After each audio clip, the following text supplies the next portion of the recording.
Get ready to hear the truth about America on a show that's not immune to the facts with your host, Dan Bongino. All right, welcome to the Dan Bongino Show. Producer Joe, how are you today? It's Friday. I'm mouthing your, for those of you watching us on YouTube, I'm mouthing Joe's It's Friday routine. Oh, man, is it a stacked news day today? I always come on here a little excited to talk about things, but after last night's tactical nuke dropped on the battlefield of ideas in this whole scandalous thing going on with the Trump administration, I was super excited to get on the air. Listen, let's get right to it today for the bell. Yes, let's go. Okay, so I've been telling you, that was like a Howard Dean scream. Yeah, so we're going to Washington. Yeah. Joe, forget it. That was the end of Howard Dean. Hopefully it's not the end of this show. It was. I've been telling you guys and ladies all along about some key dates in this scandal, okay? Key dates. July of 2017 was a key period. July and June of 2017 in this entire debacle with the Obama administration spying on the Trump team. This is going to be key stuff. We had another key date get launched last night, okay? So I've called July and June of 2017 the Civil War period. Why? Because this within our government, this whole battle breaks out. July of 2017, follow me, and June, right around this period. Okay. This is when the Inspector General, who is looking into, effectively the internal affairs officer for the government, is looking into this whole Stroke Page spying on Trump thing. Stroke is the lead investigator. He's looking into this whole debacle. Lead in July of 2017 headline, that's when the OIG gets the texts up until November 30th. So he gets the texts of the lead investigators involved. He looks at them and goes, holy, I have no doubt. A lot of things then happen in July of 2017 and June in this period. I got another thing. There's news to add as of yesterday. Hat tip to Sarah Carter, Chuck Ross, and others who broke this story yesterday. July of 2017 is also when Papadopoulos is arrested at the airport in a quickie PC arrest. Paul Manafort's house is raided all of a sudden. In other words, everything on the Bob Mueller side speeds up, I believe, because Mueller probably gets wind that, hey, listen, the Inspector General has the texts of the people investigating Trump. And Bobby, it ain't good, buddy.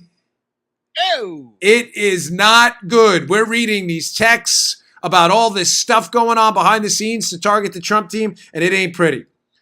Well, we can add something to the list of what happened look at this, the timeline up on the screen. Right. Yeah, for those of you watching on YouTube, we have the July 2017 timeline up on the screen where all of this stuff happens at the same time. We'll put it up on the website too today at Bongino.com. We have another addition to this timeline, which maybe after the show we'll put on it on the graphic. There's an article in the Indy Star magazine from a while ago, Indy Star newspaper, about a certain key player in the Trump-Pence White House leaving the administration in suspiciously June of 2017, towards the end of June. Here it is, IndyStar.com. Mike Pence's first major staff shakeup. Josh Pitcock out. Nick Ayers in as chief of staff. Yeah. Josh Pitcock, the Mike Pence chief of staff, leaves. Now, they said, don't worry, Pitcock, which was a pre-planned departure. Oh, was it? Was it? Now, keep that stuff in mind. Take it, silo it, put it in a cabinet for a minute, because you're going to have to open that cabinet in a minute. We're talking about, we have the one key period is July, June 2017. I'm going to talk about another key period now. But the takeaway from this July period is a bunch of suspicious stuff with the Mueller team where they speed up their investigation, arrests, search warrants, all that stuff happens right after they find out that this investigation is corrupt because they get a hold of the FBI's texts back and forth about how corrupt the investigation is. And right around the same time, a guy by the name of Josh Pitcock leaves the Mike Pence administration. Boom, he's gone. Same time period. Hold that. Pitcock leaves. Why does Pitcock leave? Let's transition to story 2. Chuck Ross, hat tip to him in the Daily Caller. These stories will be in the show notes. Please check out the show notes today at Bongino.com. It's always attached to the podcast. If you drop down the menu on our website, it's really important. Chuck Ross, yesterday, put this story out. Stroke page texts suggest FBI used post-election briefing to gather intel on Trump team. What? GOP senators say. Chuck Ross. This, ladies and gentlemen, again, this isn't even a tactical nuke. This is a neutron bomb, like dropped on this thing. So some new texts emerged yesterday, and Sarah Carter had them. Chuck Ross had them. Wrote stories. Adam Hannity covered this last night on his show. Some new texts have emerged between these goofballs running this investigation, Stroke and Lisa Page at the FBI. And in the text, they talk about a couple things. Here's some screen caps from the Chuck Ross piece. Now, keep in mind the VP's guy leaving in the summer of 2017. Keep that all in mind, okay? Here's some of this the information from the piece. Quote, this is fascinating. This is a text that we just found from Peter Stroke of the FBI. He's texting his girlfriend, Lisa Page, who's an FBI lawyer. Talking about Bill Preston. Do you want Joe to go with Ivanina instead of Charlie for a variety of reasons? Stroke wrote to Page on November 17th, 2016. Remember that date. Remember November 17th, 2016. Some of you have been listening to my show already putting 2 and 2 together. But stand by. Not sure. Would it be unusual to have someone that's blanked out show up again? Maybe another agent from the team, Page responded. He writes back, or he's the CI guy. Same. Might make sense. He can assess if there are any new questions or different demeanor. If Katie's husband is there, he can see if there are people we can develop for potential relationships, wrote Stroke, who initially led the FBI's Trump-Russia probe. We're going to use this slide again, so keep this thing handy. I'm going to bring this up again. Now, there's a lot in there, and some of you may be confused. Like, what did you just read? Yeah, there's a lot in there. Yeah, what did you just read? So if we call in June and July the Civil War period, I'm calling November of 2016, which obviously is before July of 2017. I'm calling this the big mystery, the black hole, okay?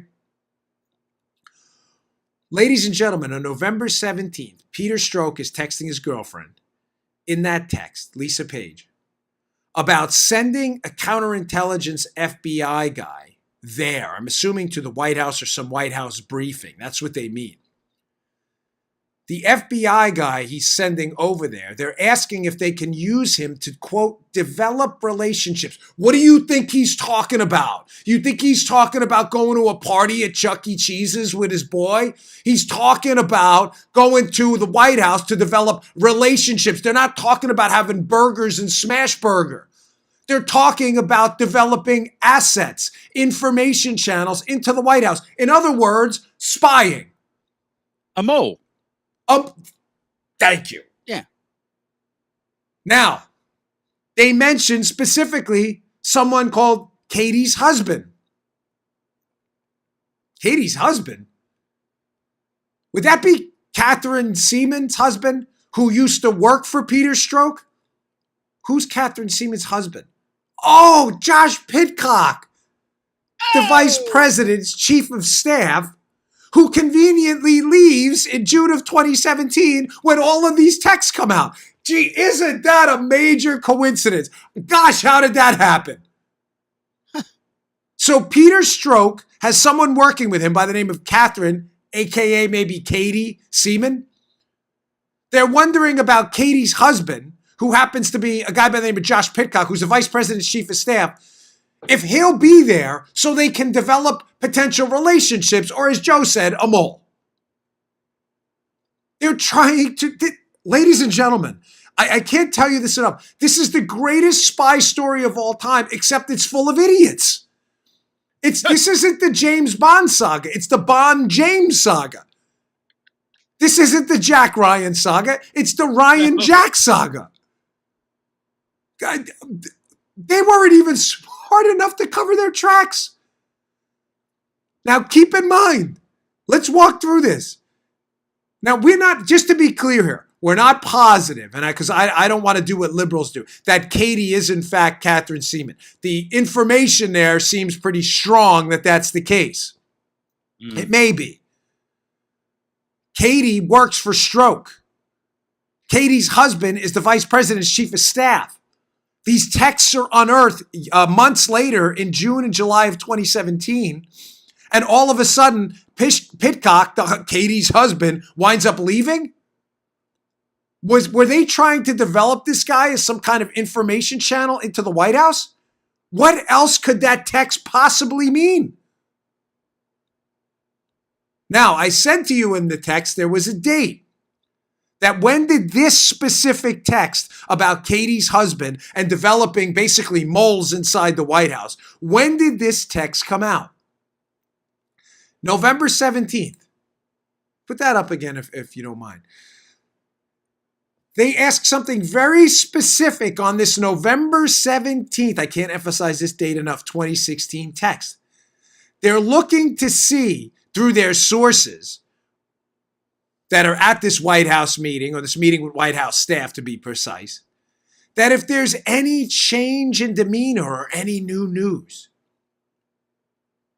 Now, Joe, why would the FBI investigators investigating the White House, the transition team at that point, the Trump team, why would they be looking for new questions or any change in demeanor?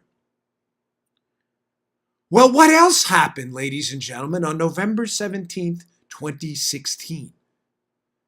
If we could go to the excellent Jeff Carlson piece at The Market's Work, which I will include in the show notes again as well. It's an older piece.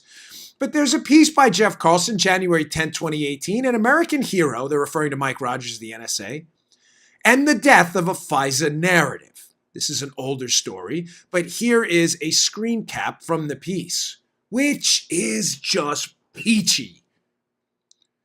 He says, Jeff, I first discussed Mike Rogers in an April 2nd, 2017 post. I quoted the following timeline.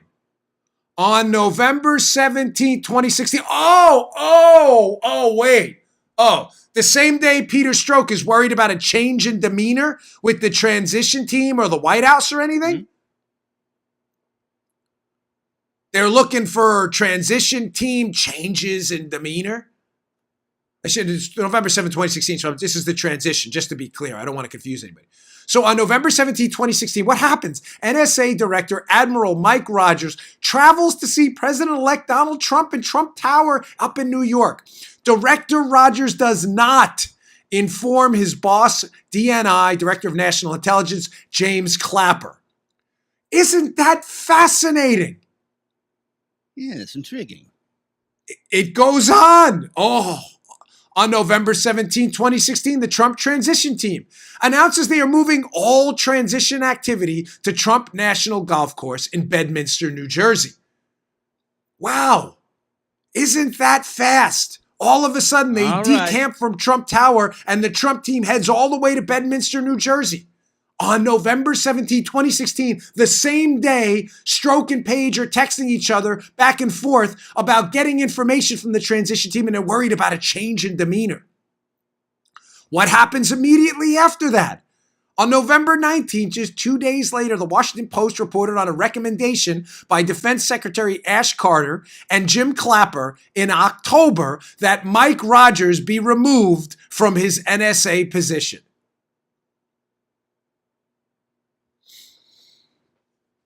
Folks, there are a lot of big mysteries left in this case. Some huge mysteries. Who was Joseph Mifsud? What exactly did the scope memo say? But I'm going to rank up there as one of the top two. Maybe the top mystery of this is, what the heck did Mike Rogers tell Donald Trump on November 17, 2016? What did he tell him? What did he talk to him about in Trump Tower? In a meeting he doesn't tell anybody in the Obama administration about. The NSA director, one of our lead spy agencies, who must be aware at this point of the spying activity on the Trump team. How do we know that, Joe? Because Mike Rogers has already lodged a complaint with the FISA court and the Office of Compliance indicating that he's detected unusual surveillance activity in the NSA database. He already knows. This is all documented. It's not a conspiracy theory. This is on the record. Rodgers already knows there has been some serious malfeasance and abuse of the NSA system. He then pops up during the transition to Trump Tower, doesn't tell anybody in the Obama team who he had worked for. All of a sudden, Trump gets out of Trump Tower stat. Next thing you know, 2 days later, Obama wants him fired. And on the same day he heads up there, Strzok and Page are texting each other, worried about some change in demeanor amongst White House, seeing if they can get incoming White House staffers. I use them as moles and information channels to detect a change in demeanor. What change in demeanor? The change in demeanor you would likely see if Donald Trump just found out his entire transition team was being spied on. You mean that change in demeanor? Ladies and gentlemen, the big mystery. And I know I saw the clip the other night on the Fox show. I get it. I mean, I'm not willing to go that far yet. When I am, I'll let you know. You know what I'm talking about. Some of you sent me emails. What did Mike Rogers tell Donald Trump? That explains, ladies and gentlemen, this entire series of events. If Mike Rogers warned Donald Trump about a malicious surveillance operation and abuse of the NSA system to target his team on November 17th, this whole chronology of events now makes sense. Rogers goes up to Trump Tower, doesn't tell the Obama team that's been spying on the Trump team. Number two, he warns Trump on November 17, 2016, potentially. Trump gets out of Trump Tower immediately. Possibly better ComSec up in Bedminster where they can control the traffic more. Mm-hmm. November 19th, the Obama team freaks out, demands he's fired, Mike Rogers. The same day as the Rogers briefing, Strzok and Page freak out. They're looking for an information channel, as Joe said, a mole inside the Trump team to detect any changes in demeanor. Those texts, nobody finds out about those texts until when? June, July 2017. In those texts where they're looking for a mole, it appears the mole they're looking for is Mike Pence's chief of staff, Josh Pitcock, through his wife who works with the FBI investigator. Those texts are aired. The OIG finds out about them. Pitcock mysteriously leaves. Papadopoulos is arrested. There's a search warrant at Manafort's house. The GOP calls for a second special counsel. Jim Baker's being looked into at the FBI for leaking to the media. Folks, this is the greatest spy story ever told, but I can't emphasize enough. It is chock full of idiots. They were texting over unsecure devices their entire plan. These are counterintelligence investigators for the FBI. And they couldn't figure out not to expose their plot on text to each other? Lord of the idiots. We needed a little comic relief there, didn't we? We did. This story is fascinating. Folks, Wow. please read the Chuck Ross piece, read the Sarah Carter piece, read the show notes today. This text last night is explosive. Explosive. If Katie's husband is in fact Josh Pitcock, and Mike Rogers did in fact in some way warn Donald Trump on November 17th, this whole story now makes sense. Rogers would be the hero that a lot of people think he is. Only open question is, what exactly did he tell Donald Trump that day? This is unbelievable. Please share this show today. Please. Because this story, now I can see why everybody's panicking. When I say everybody, I mean the Dems, the rhinos who assisted in this nonsense, the media people who were co-conspirators, and the FBI and intel community people that were involved. Now it makes a world of sense. Now you weren't only spying through human assets with Stefan Halper, using national security letters to spy on the Trump team, actual secret surveillance warrants from the FISA court to spy on the Trump team. Now you're trying to recruit moles inside the transition team because you're worried you've been exposed? Oh my gosh, can this thing get any uglier? All right, I got a lot more. That was only story one. There's more. Don't go anywhere. All right, folks. Today's show brought to you by our buddies at OpenFit. OpenFit is bringing you something new that makes it even easier to never miss a sweat session. Lose the commute to the gym and let the workouts come to you. My family uses this. My wife loves it. She's ripped. She digs this thing. OpenFit is fantastic. OpenFit takes all the complexity out of losing weight and getting fit. It's a brand new, super simple streaming service. Allows you to work out from the comfort of your living room in as little as 10 minutes a day. Listen, everybody's bodies are different, right? OpenFit gets that. It's not one workout for everyone. I know that. I've tried other people's workouts. They don't work. Then I make my own or I find another one that works great, which is why it's personalized to your needs with custom tailored original content. They have amazing trainers and classes. OpenFit classes are led by some of the most effective and engaging trainers in the world. Sculpt your body with Andrea Rogers, founder of the worldwide sensation Extend Bar. Getting crazy good shape with Hunter McIntyre, who is Sports Illustrated, one of their top 50 athletes. These trainers will get you results quick. Forget all the complexity and stress around getting fit. Just press play, work out on your schedule. This is one of my favorites. 600 Seconds with celebrity trainer Devin Wiggins packs the fat-burning, muscle-building, and body sculpting benefits of much longer sessions into a fraction of time, because I don't have a lot of time either. Can access it anywhere, your computer, web-enabled TV, your tablet, smartphone, and Roku. Lose up to 15 pounds in just the first 30 days. Flatten your abs, shape your body, look and feel great. OpenFit's changed the way my family works out, and with my code DANB, you can join me on a fitness journey personalized just for you. Again, use my code DANB and start using OpenFit for your journey to a healthier life. Right now, during the OpenFit 30-day challenge, my listeners get a special extended 30-day free trial membership to OpenFit. Lose up to 15 pounds in 30 days when you text DANB to 303030. You will get full access to OpenFit, all the workouts and nutrition information totally free. Gratis. Again, just text DANB to 303030. That's 303030 303030. Standard message and data rates apply. Just text DANB to 303030. Go check them out. Really good workouts. Okay. Let's see. Story number 2 today. I wanted to hit this too because there's been some important economic news. I'm going to get back to some other just monster bombshells that were launched yesterday. But some really good news tempered by some bad news. But it is Friday. So you know what? Let me give you the good news first. So some economic numbers came out today by the Bureau of Economic Analysis, and it looks like the first quarter of the year, the economic growth rates were an astonishing 3.2%, beating expectations. I have a piece up in the Washington Examiner today, Joe Lawler, April 26, 2019.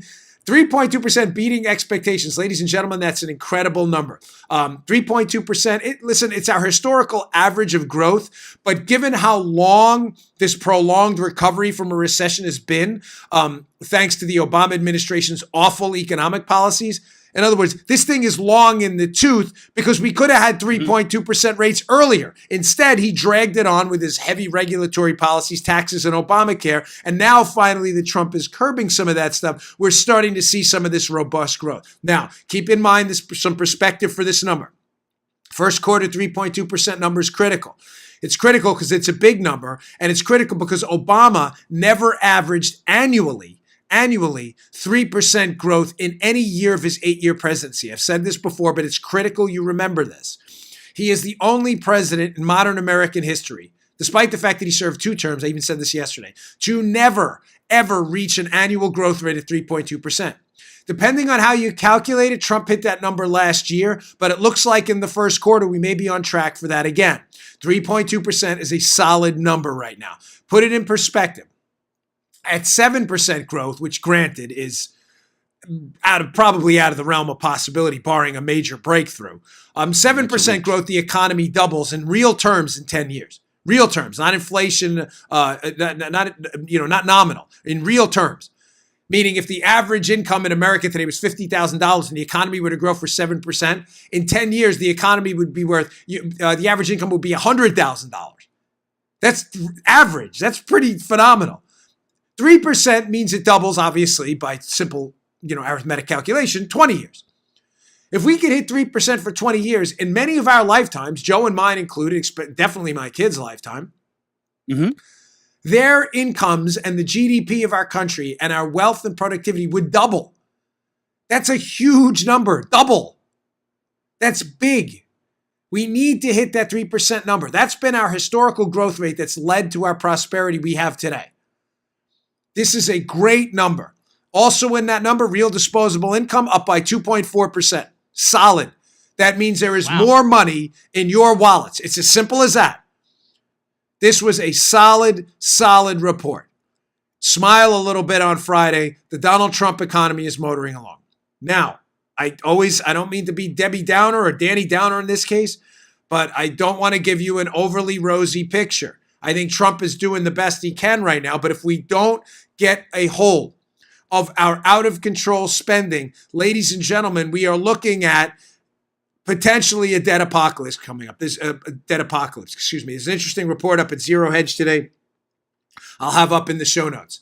Headline, $220,000 for every man, woman, and child in America. We are now at $72 trillion in debt. Folks, this is astonishing. You may say 72 trillion. That sounds outrageous, Dan. I heard the debt was only 20 trillion. Yeah, the federal debt. But when you look at the calculation of corporate debt, consumer debt, student loan debt, state and local debt, and you marry that all up with the federal debt, we are $72 trillion in debt. Put that in perspective. The entire value of our economy, what we're worth right now collectively, is $22 trillion annually. We owe nearly 4 times that. Oh, take that to a micro level. Pull it out of the macro scale. Imagine you earn and you produce in value $100,000 in income every year. Ladies and gentlemen, if your collective debt was $400,000, do you think you'd be in trouble? The answer is obviously a big, sad, but resounding yes, of course. We are in a world of trouble on the debt front. Now, I'll leave it at this. If Donald Trump, on the good news front, because I don't want to leave you in a macabre mood on a Friday. If Donald Trump can maintain this growth rate through the election of 3%, I saw a commentator on Fox this morning. Forgive me, I forget his name. He's on a lot. He's an interesting guy.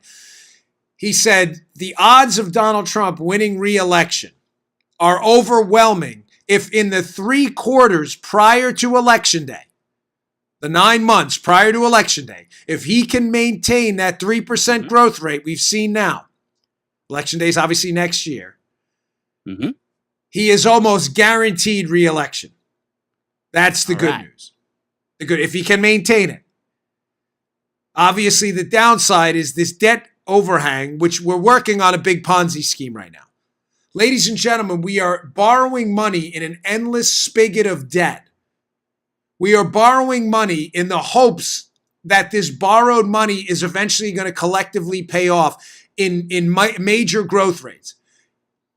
We are not growing fast enough right now, Joe, to outrun our debt. Again, forget collectively our debt, because when you explain it in the macro, it gets confusing. Think about it in the micro.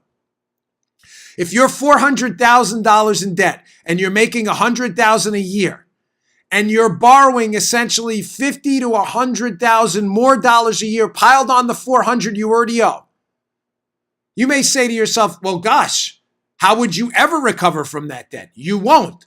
But if you're doing it in the hopes that you're investing in a business that's going to make a major breakthrough, Joe, the next medical innovation, some AI breakthrough, whatever it may be, and you're going to be worth $1 billion in 10 years, then all of a sudden that $400,000 in debt doesn't seem so bad, even the $100,000 more you're adding every year. You tracking me here?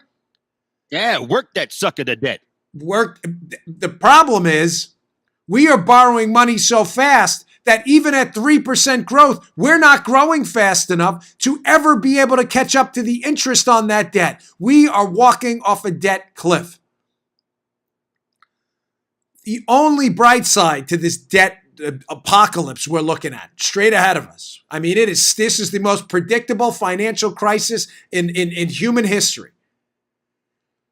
We all better pray that the U.S. economy comes up with the next big thing quick. And I don't know what that next big thing is. There's a lot of people out there who write about this kind of stuff. Greg Ip is one of them, and people who write about productivity and things like that. Yeah. Is it artificial intelligence? Is it materials technology, 3D printing? What is it? Is it the next breakthrough in chip technology, transportation technology? I don't know. I don't know what. There's a lot of speculation about what it may be. If I knew, I'd be a billionaire myself. I'd go invent it tomorrow. I don't know what it is. But everyone in this listening audience better darn well hope that next breakthrough, that next industrial revolution through this major breakthrough comes quick.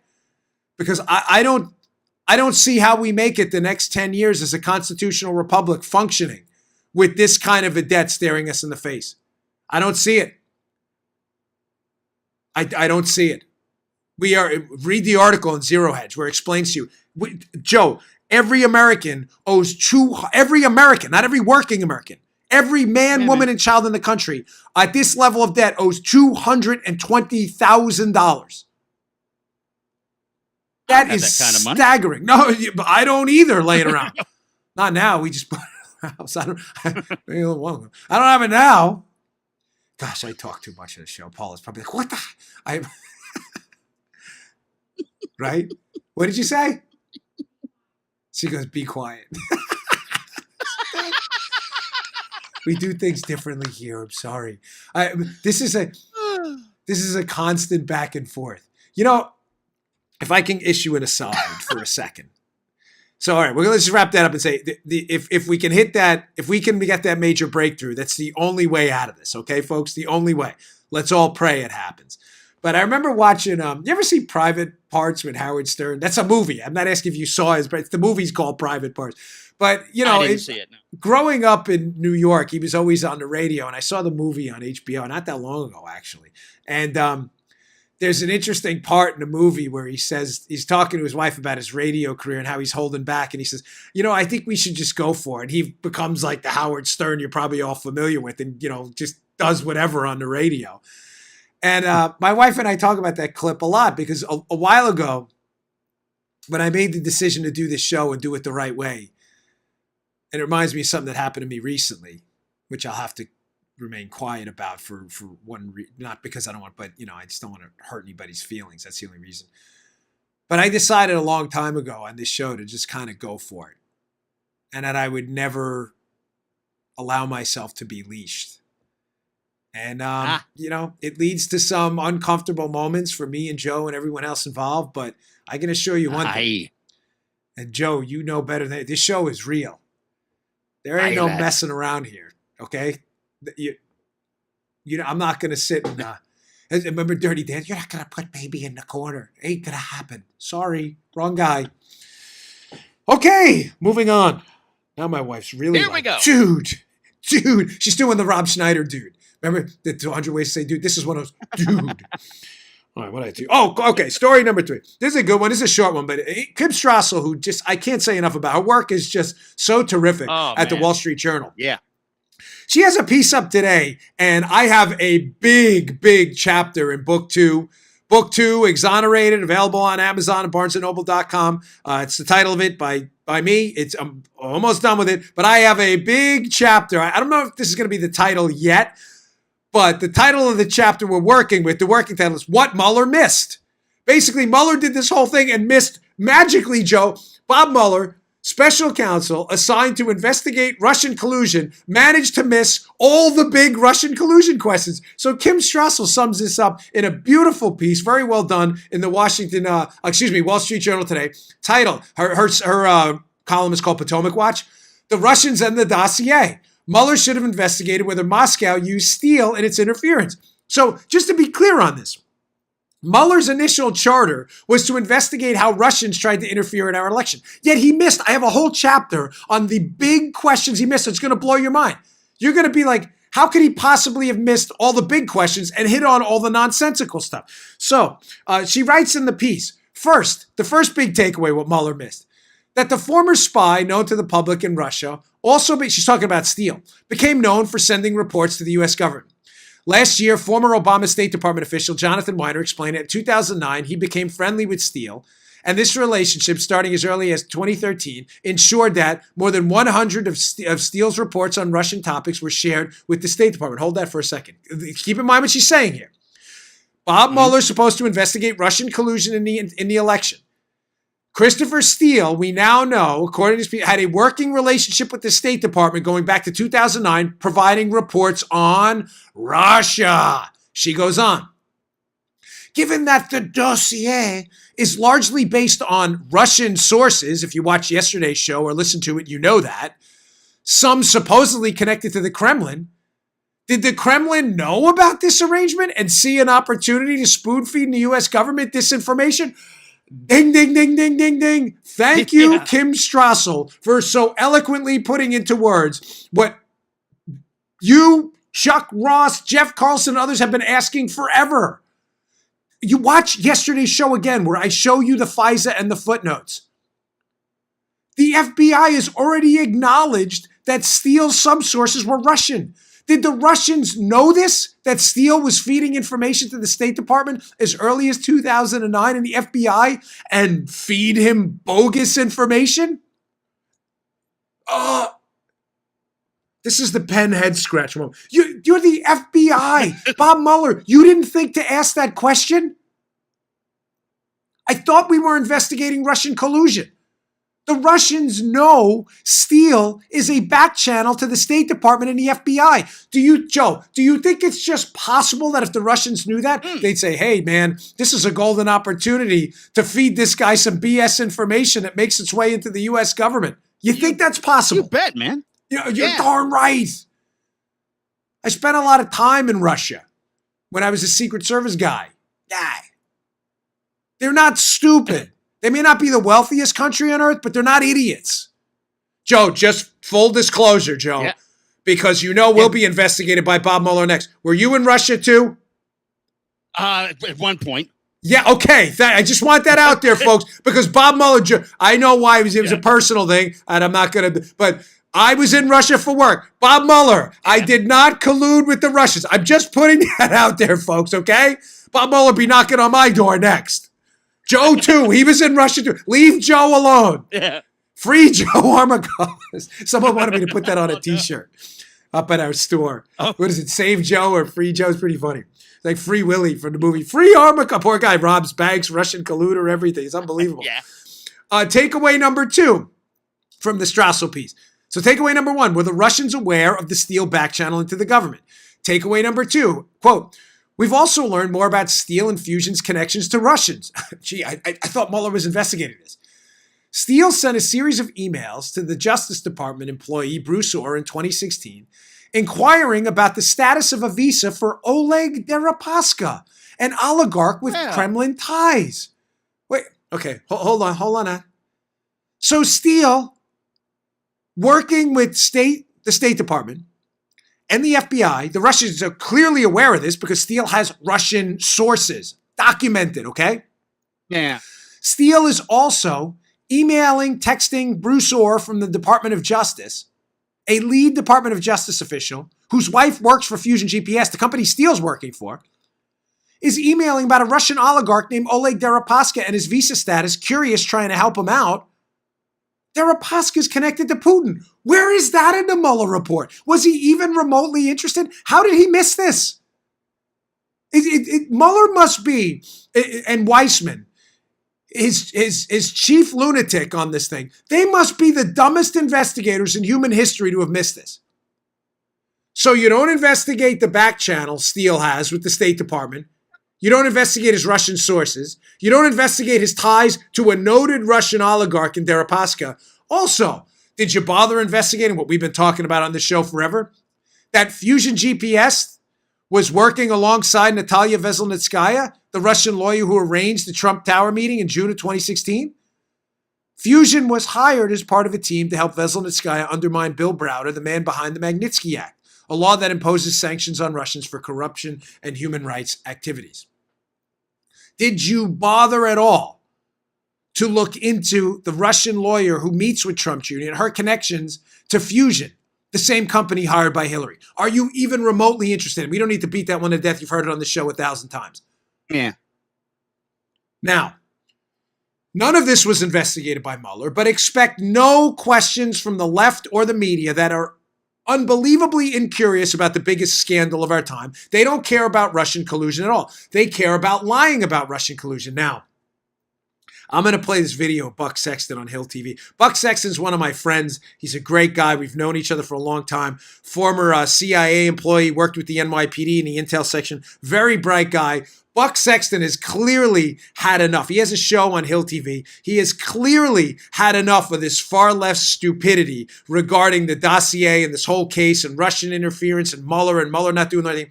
He had on his show a liberal, I don't know who this guy is, I've never heard of him, but watch this guy completely, utterly humiliate himself on Buck Sexton's show, trying to insist that the dossier, Joe, which has been debunked by every sane person on the planet, they're going back now to the starting gate 2 years ago, that now the dossier is real again. Listen to this stupidity and watch Buck Sexton's reaction. This is priceless. Regardless of what Russia did, there was no collusion with the President of the United States, and that's what it comes down to. Joe, any reactions That's not to true. that? Exactly right. There was no indictable conspiracy. There was absolutely collusion. You know there was. They took a meeting with the Russians. They took the information from the Russians. He called on the Russians to release emails. What is your definition of collusion? That would be it. Taking a meeting with somebody.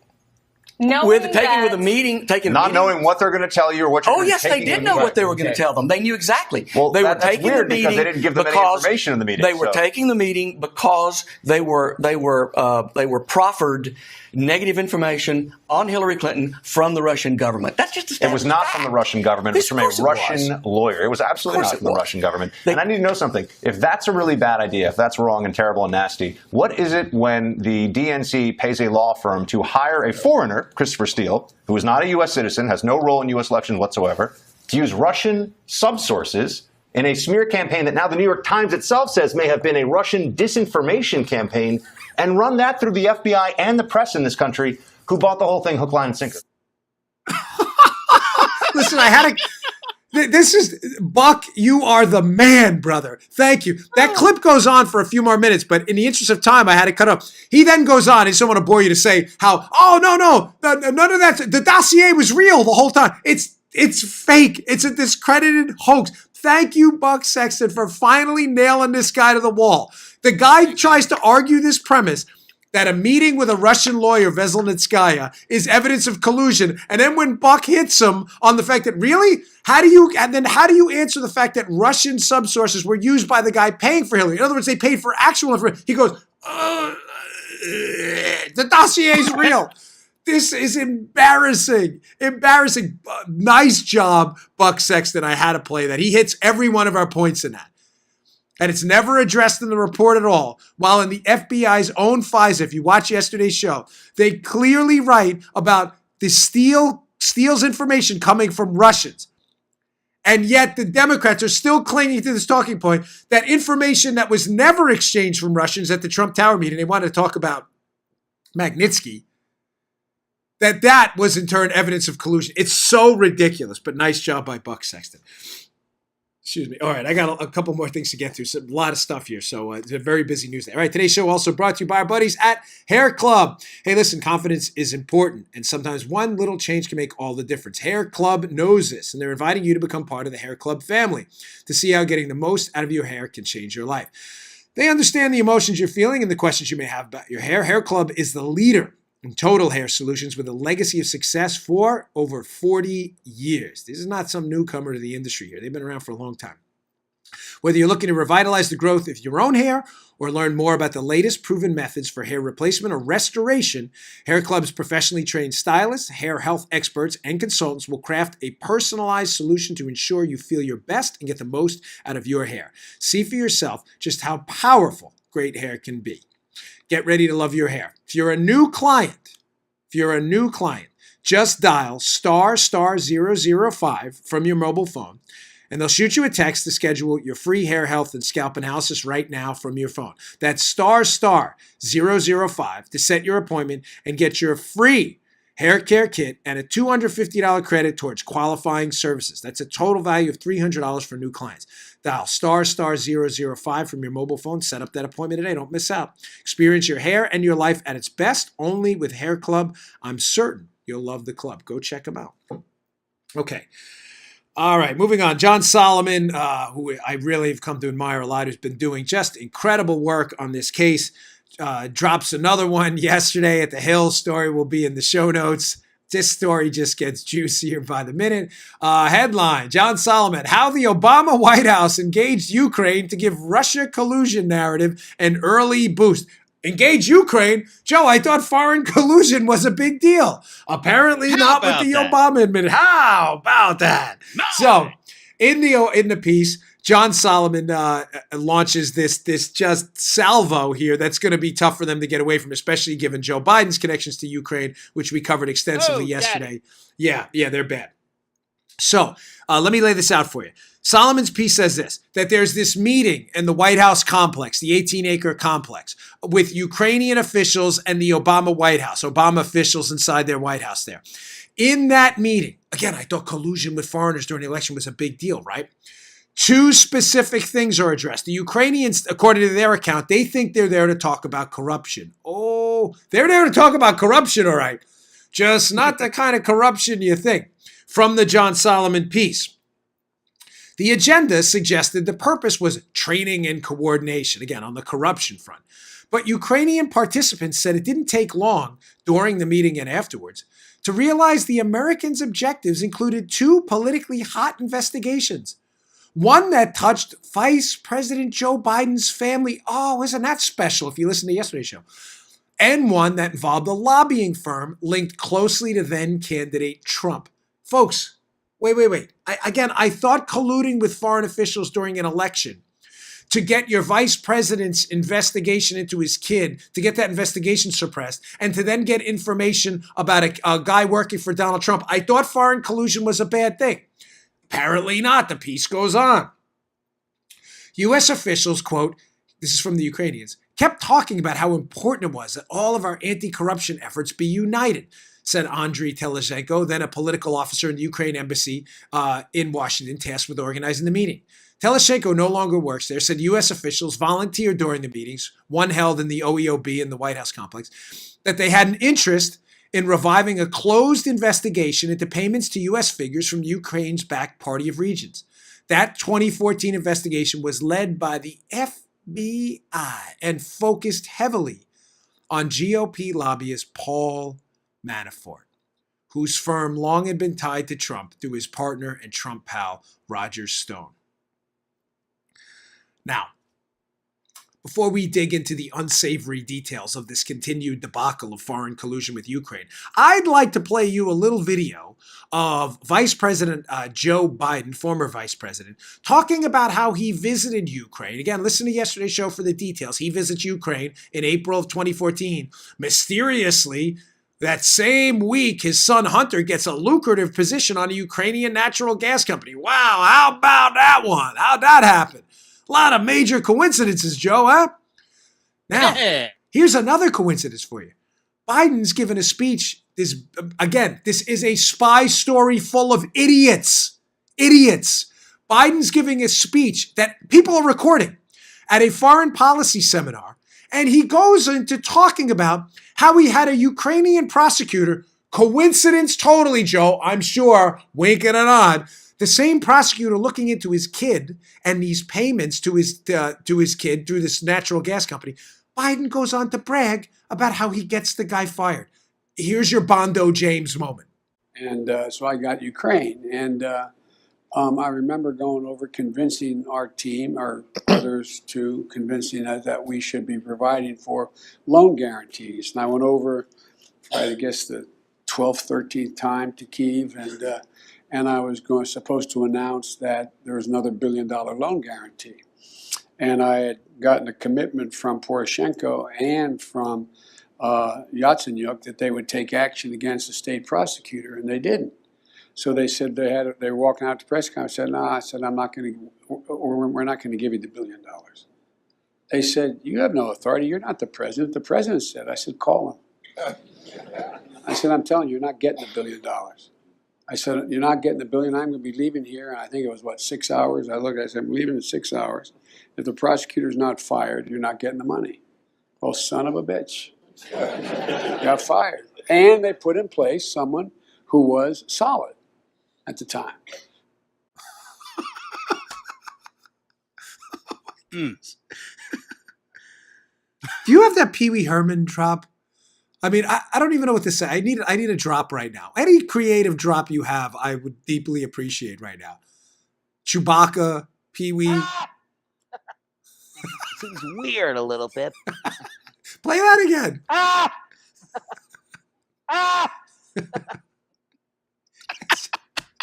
You think it's a little weird? Hey, folks, You think?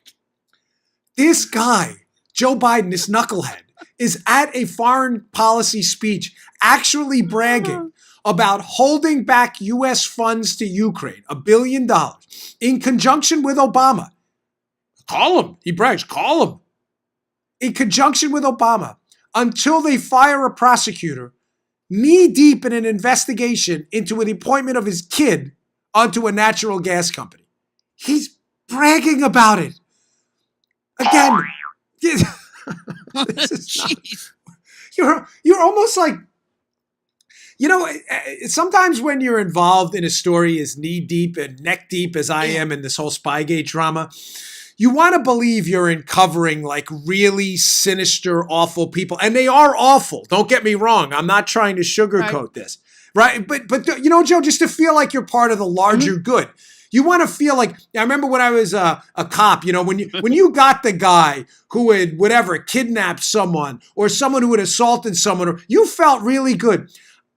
I feel no such sense of reward. I don't. I feel like this is the biggest group of idiots you have ever seen in your life. I have no sympathy for them, no empathy, nothing. I'm not saying they're not awful people. They are awful. But some of the people in this were so stupid. There's a side of my brain like, really? You have Stroke texting his girlfriend, hey man, basically, how do we get a mole inside the White House? You have a chief of staff guy for Pence who's married to a woman working for Stroke, who's mentioned in the text. You have Mueller trying to investigate Russian collusion, who simultaneously leaves out the three biggest Russian collusion questions of all. Steele, Russian sources, and Natalia Veselnitskaya. You have the vice president trying to, according to John Solomon's new story, interfere in an election into his kid and then bragging on tape about firing the prosecutor looking into it. You have Ukrainians at the White House being asked to open up an investigation into Paul Manafort after the investigation's already been closed by the FBI. Suspiciously, a few months later, Hillary Clinton hires Glenn Simpson, who wrote the story in 2007 that likely led to the FBI investigation of Paul Manafort. Wow, the movie script returns. Jeez. I mean, it is, gosh, the stupid is legion. It is a thick cloud of stupid. You can't escape them. Joe, this may be more your vintage. Yeah. You're just a little older than me. Remember the Blob movies? I used to watch them on Saturday morning when I lived in Long Island. Remember the Blob? It was the worst special effects ever. Remember the kids running out of the movie theater and the Blob? It looks like a big blob of Jell-O. And the funny thing about the Blob movie is the Blob was so slow, you wondered, how stupid are these kids that they can't get away from the Blob? It wasn't like the zombies in 28 Days Later that can sprint, you know? It was like the George Romero Walking Dead zombies. Just run away, dude. Run away. How do you get caught by the Blob? What is wrong with you? My infant child when she was 1 could have crawled away from the Blob quick enough. These were the dumbest victims ever. And this case, it reminds me of watching the Blob. It's not like, you remember 28 Days Later, those zombies could run. You couldn't get away from those. Those were scary zombies. These are like the Walking Dead zombies. They just sit there.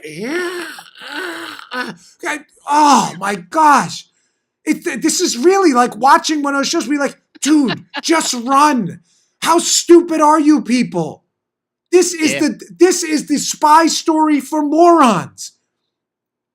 And I'm telling you, book 2, you're going to be, if you think they're morons now, wait till you finish the book. Holy Moses. I mean, what are they doing? Taking the stupid intravenously? Must be. They're mainlining it. They're like with a used insulin needle or something. I mean, gosh, it's like a stupid injection. Okay.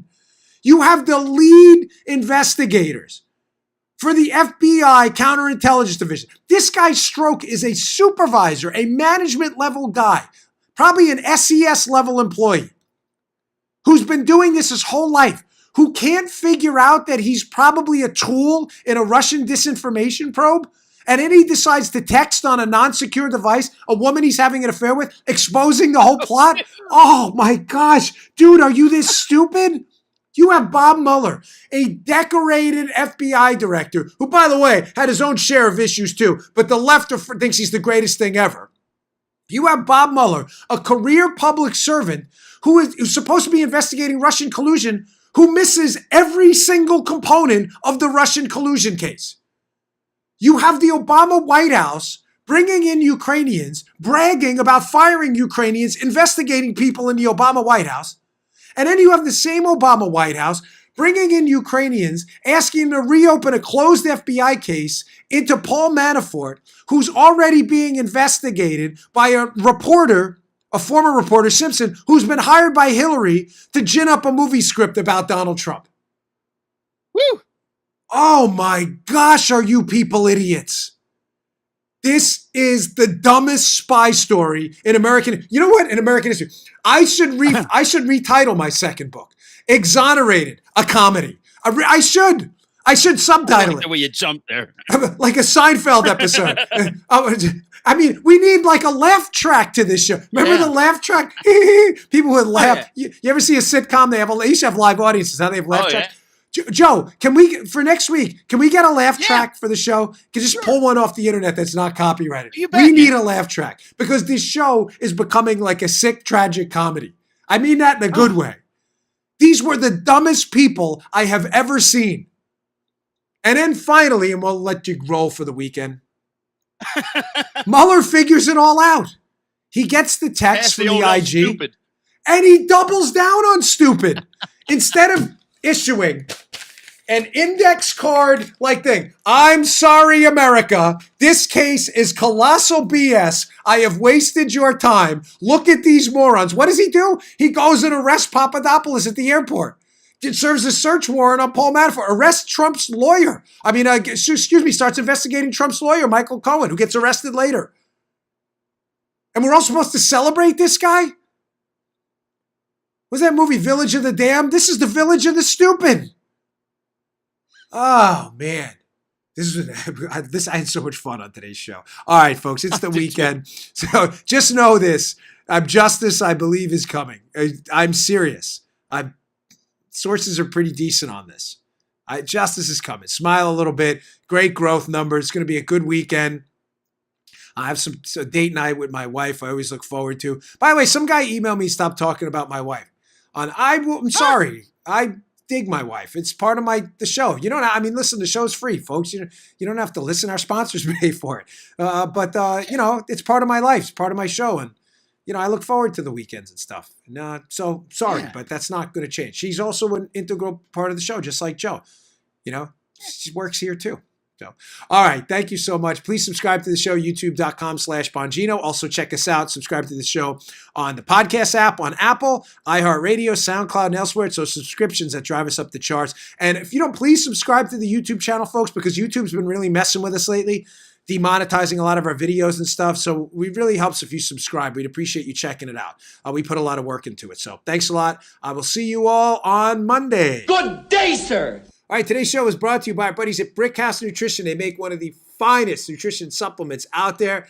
Hey, here it is. Field of Greens. Field of Greens. Now, you'll notice that's empty. Why is that empty? Just like my bottle of Foundation, their other great product. I use this. This is the finest fruit and vegetable supplement out there. This is real food, Field of Greens. This is not cheap extract. This is real ground up, healthy fruits and vegetables, the key to a long, great, healthy life. Your cognitive abilities look better, feel better, perform better. Field of Greens, it's your fruit and vegetable insurance. I love it. Use the product twice a day. It tastes great. This is real, healthy, high quality fruits and vegetables. Think of it as your fruit and vegetable insurance for a long and healthy life. Go to brickhousenutrition.com/Dan. Pick up a jar of Field of Greens. This is empty. I need some more because we use it, me and my wife too. Field of Greens, available at brickhousenutrition.com/Dan. That's brickhousenutrition.com/Dan. Pick it up today. You just heard The Dan Bongino Show.